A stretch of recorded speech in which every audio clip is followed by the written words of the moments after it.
Шапқыншылыққа қарсы азаттық күрес. Қарағұм мен Ордабасындағы құрылтайлар азаттық күрестің көрнекті қайраткерлері. Құрметті балалар, бүгінгі тақырыпта сіздер қазақ халқының жоңғар шапқыншылығына қарсы азаттық күресі кезіндегі жасақтарына қолбасшылар, батырлар туралы боласыздар. 17 ғасырдың соңы, 18 ғасырдың басын бөлігін жаулап, Сарысу өзен алқабына дейін жетті. 1710 жылы қазақ жүздерінің белгілі өкілдері Қарағұм маңында бас қосып жоңғарларға қарсы біріккен халық жасағы құрылып, жоңғар әскері шығысқа қарай ығыстырылды. 1711 жылы Қабанбай батыр және қазақ батырлары тізе қосып жауға тойтарыс берді. 1718 жылы Аягөз өзені бойында Қаракерей Қабанбай мен Жауғашар Шақантай батырлардың басшылығымен жаудың қолын талқандаған жеңіс те қазақ елінің ауыр жағдайын жақсарта алмады. 1725 жылы шабуылын үдеткен жоңғарлар Түркістан мен Ташкентті басып алды. Қазақ жерінің ұзақ жылдар бойы жоңғар қолында қалып қою қауіп төнді. Осындай жағдайда халық арасынан шыққан батырлар туған өлкені азат етуге шақырған жалынды үндеу тастады.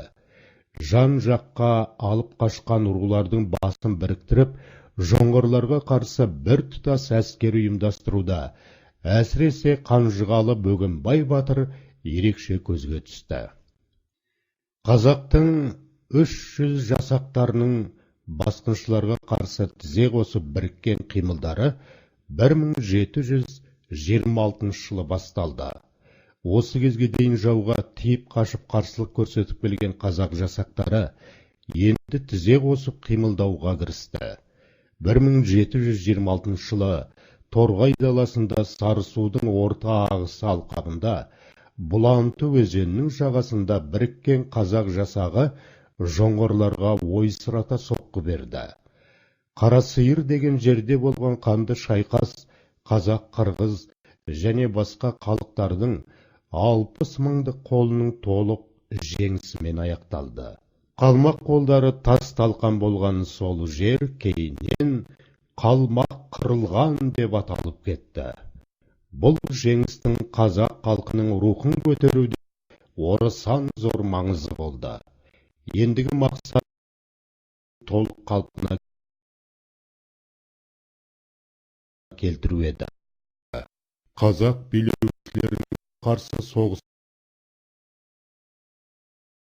қолбасшылығы жасау қайырға жүктелді. Қазақстанның оңтүстігіндегі Ордабасы тауының етегіне барлық қазақ жасақтары жиналды. Осы жер жау қолындағы Жетісуды азат етуге аттануға жақын еді. Сонымен қатар Алатау мен Қаратау сілемдерімен қоршалған, ал шығысқа қарай ашық дала болып келетін бұл жер қалың қолды құпия шоғырландыруға мүмкіндік беретін еді.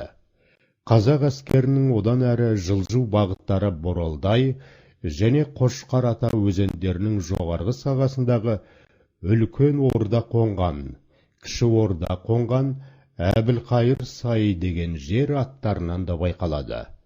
Тарихта Аңырақай шайқасы деп аталып кеткен бұл тарихи оқиға қазақ халқының шеттен келген басқыншыларға қарсы күресінде ерекше орын алады. Қазақ әскерінің тегеуріне шыдамаған жоңғарлар Іле өзенін бойлап еліне қарай шегінеді. Жоңғар шапқыншылығына қарсы күреске қазақтың даңқты батырлары шықты.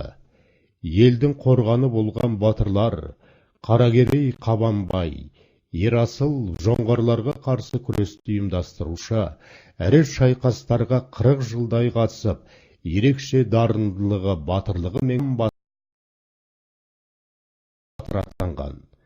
Қазақ әскерінің қолбасшысы Сардарбек міндетін атқарған Қанжығалы Бөгенбай жоңғарларға қарсы ұлт азаттық күресін ұйымдастыруда және жеңісті жорықтарда дем беріп, елдің ұйытқысы болып, халықты ауыз бірлікке топтастыруда Төле би, Қазыбек би, Әйтеке билердің қызметі рөлі ерекше болды.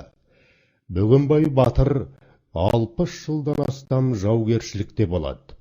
Қазақ жастарының қолбасшысы болған Бөгенбай батыр Абылай таққа отырғаннан кейін мемлекеттік дипломатиялық іске кеңінен араласады. Батыр бастаған елшілер Ресей, Қытай, көрші Қырғыз елімен келіссөздер жүргізген. Шапырашты Наурызбай 20 жасынан бастап шайқастарға қатысқан, түмен басы болып сайланған. 1729 жылдары жоңғарлардың атақты ханы Шамай хан мен Саскелеңді жекпе-жекте жеңіп өлтіреді. Қарасай, Райымбек, Ер Жәнібек, Көкжал, Барақ, Баян, Қойгелді, Айшыбек, Жасыбай, Олжабай, Малайсары батырлар, Гаухар, Назым сияқты батыр қыздар жекпе-жекте жер қаптырып қол бастап, атамекенін жау қолынан азат етті. Күресін ұйымдастыруда және жеңісті жорықтарда дем беріп, елдің ұйытқысы болып, халық Төле би, Қазыбек би, Әйтеке билердің қызметі ерекше болды. Олар елдің арқа сүйері, ақыл кеңесшісі, қоғам қайраткерлері болды. Жауға қатал, досына мейірімді болуға тәрбиеледі.